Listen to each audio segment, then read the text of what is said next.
جوتیاں پھڑا اور برادران یوسف۔ پچھلے زمانے میں گاؤں دیہاتوں کے چوپالوں میں اور بعض جگہوں پر اب بھی گاؤں کے مکھیا اور چودھریوں کی مجلس جمع کرتی تھی۔ لوگوں کے قضیے وہاں طے ہوتے، مسائل سنے جاتے اور لوگوں کو تسلی اور حوصلہ دیا جاتا تھا۔ لیکن کبھی کبھار کوئی ایسا سائل آ جاتا جو بات کرنے سے پہلے سر قدموں میں رکھ دیتا اور جس کی درخواست میں اتنی تڑپ یا اس کا مسئلہ اتنا سنگین ہوا کرتا تھا کہ اس کی بات سنتے ہی چودھری صاحب حقہ کونے میں رکھتے اور ٹانگ دباتے ہوئے ملازم سے یہ کہتے ہوئے کھڑے ہو جاتے کہ اوئے جوتیاں پھڑا۔ پھر ظاہر ہے کہ چودھری صاحب کی ذاتی اور فوری مداخلت سے یہ مسئلہ حل ہو جایا کرتا تھا۔ اللہ تعالیٰ ہر تشبیہ اور تمثیل سے بلند ہے، لیکن کوئی سائل اگر ان کے پاس اس طرح آ جائے جس طرح یوسف علیہ السلام کے بھائی ان کے پاس آئے تھے، تو پھر معاملہ جوتیاں پھڑا سے کچھ زیادہ مختلف نہیں ہوتا۔ یہ بات بہت سے لوگوں کو معلوم ہے کہ حضرت یوسف علیہ السلام کے ساتھ ان کے بھائیوں نے کیا کیا تھا، مگر یہ کم لوگوں کو معلوم ہوگا کہ ان کے مصر کا بادشاہ بننے کے بعد آخری دفعہ جب ان کے بھائی ان کے پاس آئے تو انہوں نے ان سے کیا کہا تھا۔ وہ انتہائی بدحال اور دکھی تھے۔ ایک بھائی یوسف کو باپ سے دور کر دینے کے بعد اپنے ضمیر کے مجرم تھے اور دوسرے بنیامین کو دربار مصر میں کھو کر آ گئے تھے۔ باپ ناراض اور دکھی تھے۔ زندگی گزارنے کے لیے اناج ختم ہو چکا تھا، نقدی بہت کم تھی، جو تھی اسے لے کر مصر کے بادشاہ کے دربار میں پہنچے، جو دراصل ان کے مظلوم بھائی کا دربار تھا۔ انہوں نے دربار میں بڑی بے کسی سے کہا، یا ایھا العزیز مسنا واہلنا الضر وجئنا ببضاعۃ مزجاۃ فاوفی لنا الکیل وتصدق علینا، یعنی اے بادشاہ، ہمیں اور ہمارے گھر والوں کو مصائب نے آ لیا ہے، ہم اپنی حقیر پونجی لے کر آئے ہیں، آپ اس کے بدلے میں پورا تول دیجئے اور ہم پر خیرات بھی کیجئے۔ اس عجز کو دیکھ کر حضرت یوسف نے نہ صرف انہیں معاف کیا بلکہ سب لوگوں کو فلسطین سے اپنے پاس مصر بلا کر بڑی عزت سے وہیں آباد کر دیا۔ میں کبھی سوچتا ہوں کہ اگر کوئی بندہ خدا کو اس طرح پکارے تو یہ کیسے ممکن ہے کہ گاؤں کا چودھری تو جوتیاں پہن کر مسئلہ حل کرنے نکل پڑے، یوسف علیہ السلام ظالم بھائیوں کو معاف کر دیں، اور دوسری طرف عالم کا پروردگار سراپا رحمت اور شفقت بندے کی دعا سننے کے بعد بھی بے نیازی کے ساتھ بیٹھا رہے۔ اس دنیا میں کچھ بھی ممکن ہو سکتا ہے، یہ ممکن نہیں ہو سکتا۔ فیضان رب جاری رہا۔ ہم جمعرات کو مدینہ پہنچے تھے۔ جمعے کی صبح ناشتہ کرنے نکلے تو معلوم ہوا کہ بھائی صاحب کے پیسے گر گئے ہیں۔ اہلیہ نے اطلاع دی کہ ان کے کچھ زیور کھو گئے ہیں۔ اسی افراتفری میں جمعے کی نماز ادا کی۔ جمعے کی نماز سے قبل عرفان بھائی اپنی فیملی سمیت آ گئے تھے۔ ہم سب نے بمشکل تمام مسجد سے باہر گرم دھوپ میں جمعے کی نماز ادا کی۔ جمعہ پڑھ کر عرفان بھائی اور رضوان بھائی واپس چلے گئے۔ والدہ بھی ان کے ساتھ تھیں، چنانچہ یہاں ہم 4 افراد ہی رہ گئے۔ 1-2 دن مزید مشکل کے گزرے اور اس کے بعد غالباً اتوار تک اللہ تعالیٰ نے ہمیں سیٹ کر دیا۔ وائف کا کھویا ہوا زیور مل گیا، طبیعتیں سنبھل گئیں۔ ہفتہ بھر ہم یہاں اس طرح رہے کہ ہوٹل کا کمرہ ہمیں اپنے گھر کی طرح لگنے لگا۔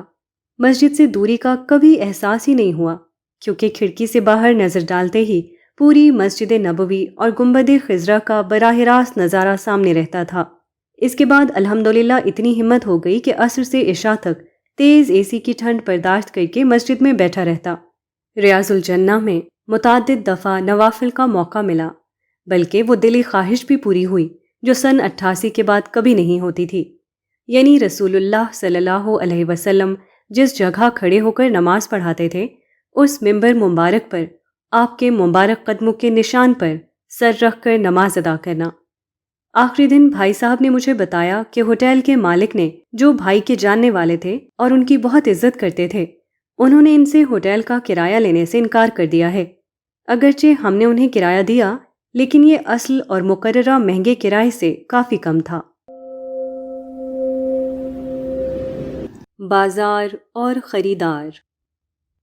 سعودی عرب ٹیکس فری ملک ہے جہاں چیزیں اچھی اور سستی ملتی ہیں، پھر سالانہ لاکھوں لوگ یہاں آتے ہیں۔ نتیجہ صاف ظاہر ہے کہ یہ شاپنگ کا بھی ایک بڑا مرکز ہے۔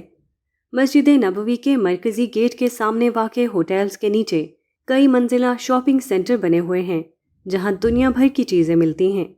اس کے علاوہ مسجد سے باہر جگہ جگہ ٹھیلوں اور سٹالز پر بھی لوگ چھوٹی چھوٹی چیزیں بیچتے ہیں۔ میری اہلیہ اور بہن کو بھی کچھ ضروری شاپنگ کرنا تھی، تاہم میں نے گھر کی خواتین کے ساتھ شاپنگ پر جانے کے بجائے ترجیح اس بات کو دی کہ میں یوسف کو ساتھ لے کر کمرے میں انتظار کروں۔ شاپنگ سینٹر دنیا بھر میں جہاں بھی ہوں، لوگوں کے لیے بڑے باعث کشش ہوتے ہیں، خاص کر آپ کی جیب میں خریداری کے لیے پیسے بھی ہوں تو پھر کیا کہنے۔ میں مدینے میں قیام کے دوران میں یہ سوچتا رہا کہ مدینے کے زائرین کو معلوم نہیں کہ یہاں ایک بازار اور بھی لگا ہوا ہے۔ یہ جنت کا بازار ہے۔ اس کے پہلے خریدار ساکنان بقیع یعنی صحابہ کرام تھے، جنہوں نے جنت کی حقیقی قیمت ادا کی تھی، یعنی اپنی جان، مال اور زندگی خدا کی نذر کر دی تھی۔ اللہ تعالیٰ نے ان سے یہ سودا کر لیا تھا کہ اس کے بدلے انہیں جنت عطا کر دی۔ آج ہمارے جیسے نادان ہفتے بھر کی بے روح عبادت سے یہ سودا خریدنے مدینہ آ جاتے ہیں۔ ظاہر ہے یہ جنت کی قیمت نہیں، البتہ اگر کوئی شخص اس ناقص عبادت اور کمزور عزم کے ساتھ برادران یوسف کی وہی دل شکستگی ساتھ لے آئے جس کا ذکر پیچھے ہوا، اور اسی بے کسی کے ساتھ کہے کہ اے کریم بادشاہ، ہم اپنی ناقص پونجی اور کھوٹے سکے لے کر جنت جیسی قیمتی چیز کو خریدنے آ گئے ہیں، ہم اپنا مفلس دل اور اپنی بے مقصد زندگی بیچنے آئے ہیں، مجھے یقین ہے کہ اپنی تمام تر بے وقتی کے باوجود ایسے لوگ اس بازار سے کبھی خالی ہاتھ نہیں لوٹ سکتے۔ یہ دنیا کا وہ بازار نہیں جس کے بارے میں شاعر نے کہا تھا، کب لگاتا ہے کوئی اس دل بے حال کا مول، سب گھٹا دیتے ہیں مفلس کے غرض مال کا مول۔ یہاں تو سب سے قیمتی چیز دل ہوتی ہے، ٹوٹا ہوا دل۔ میں نے کبھی لکھا تھا اور پھر دہرا دیتا ہوں کہ لوگ ٹوٹی ہوئی چیزیں پھینک دیتے ہیں، خدا کے نزدیک سب سے قیمتی چیز یہی شکستہ دل ہوتا ہے۔ مگر کیسا عجیب ہے یہ بازار جس کے وجود سے مدینے کے بیشتر زائرین نہ واقف ہیں، نہ اس میں خریداری کا طریقہ ہی جانتے ہیں۔ صحابہ کرام کی عظمت اور مدینے کو سرخ سلام۔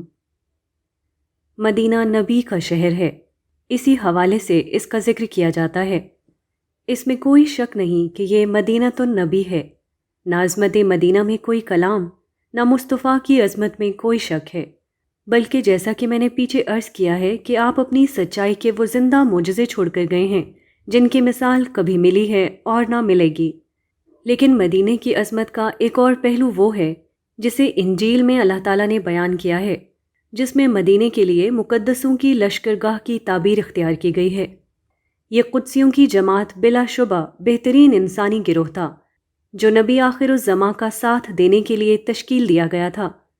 ان کی سب سے بڑی خوبی یہ تھی کہ انہوں نے حق کو اس وقت قبول کیا جب اس کے ساتھ کوئی ظاہری عظمت جمع نہیں ہوئی تھی۔ یہ حق ایک ایسی ہستی کی طرف سے آیا تھا جو مکہ کی گلیوں میں چلنے والے ایک عام آدمی تھے۔ اس حق کے ساتھ نہ مادی طاقت تھی، نہ اقتدار کی عظمت، نہ دنیاوی سامان تھا اور نہ سماج میں مقام ملنے کا کوئی امکان تھا۔ سب سے بڑھ کر اس حق کو قبول کرنے کا مطلب یہ تھا کہ صدیوں سے قائم باپ دادا کے دین اور اسلاف کی روایات کے خلاف بغاوت کر دی جائے، اور اس کے نتیجے میں وقت کے فرعونوں کی مخالفت اور ایذا رسانی کے سامنے کے لیے تیار رہا جائے۔ ان کے پیچھے وہ ماضی تھا جس میں اپنے آبائی دین کے تعصبات تھے، سامنے وہ حال تھا جس میں قبول حق کا مطلب بدترین ظلم و ستم کو آواز دینا تھا۔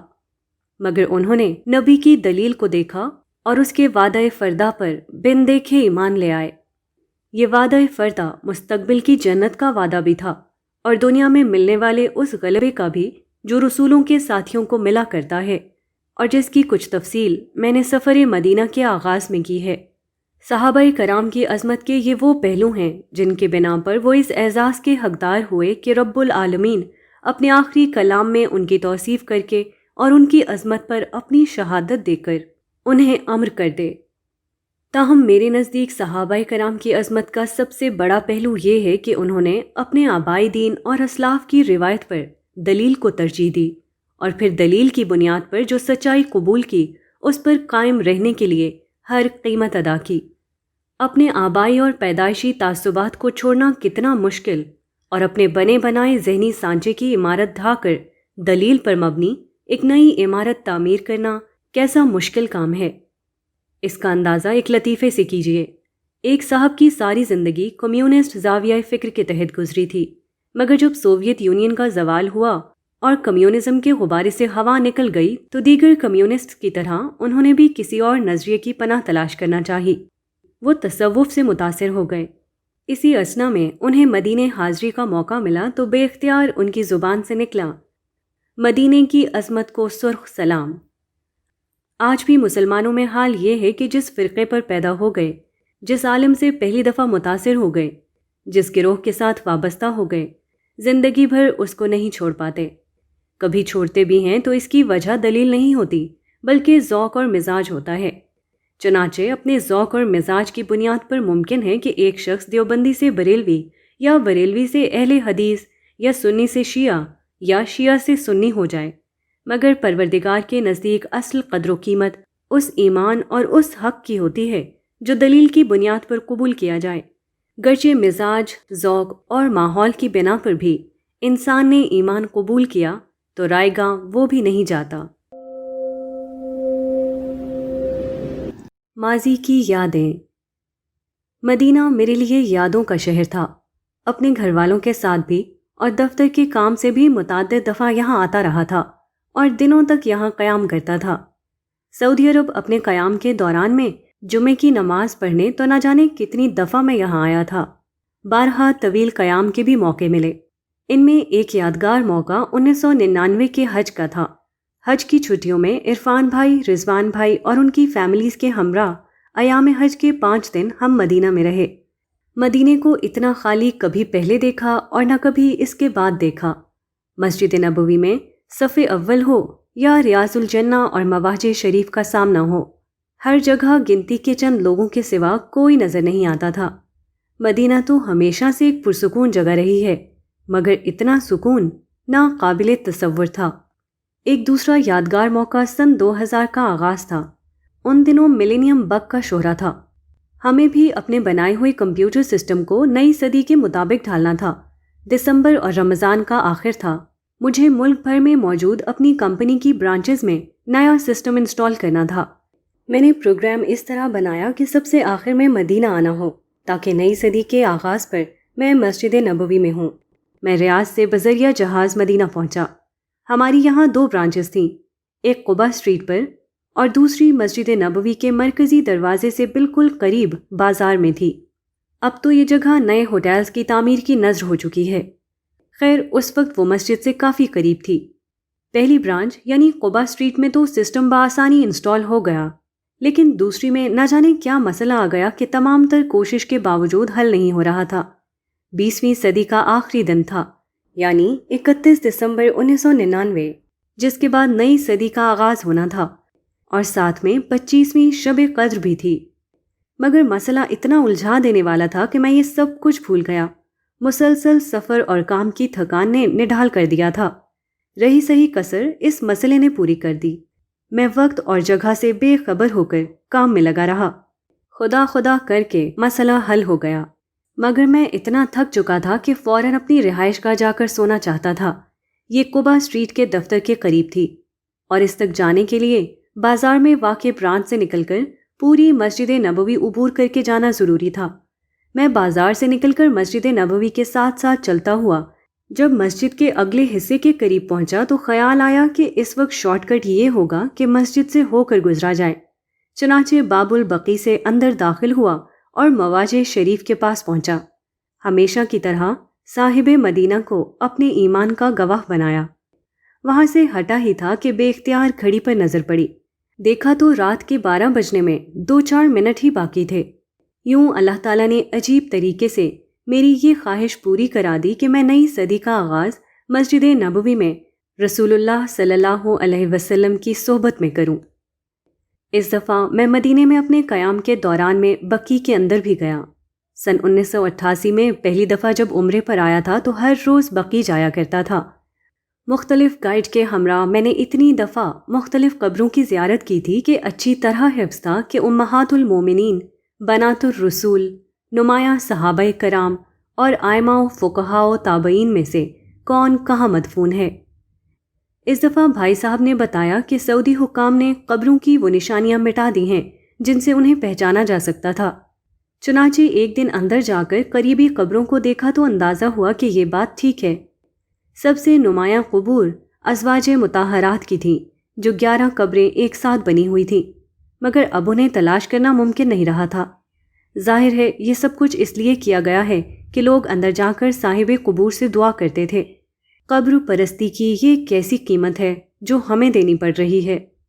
میں نے دل میں سوچا اور دعا کی کہ پروردگار، میں اپنی ماؤں کے دیدار سے محروم ہو گیا ہوں، مگر تو اپنے فضل سے بلا استحقاق یہ عزت نصیب فرما کہ جن کے دیدار سے آج محروم ہوں، کل جنت میں ان کی زیارت کا شرف نصیب ہو جائے۔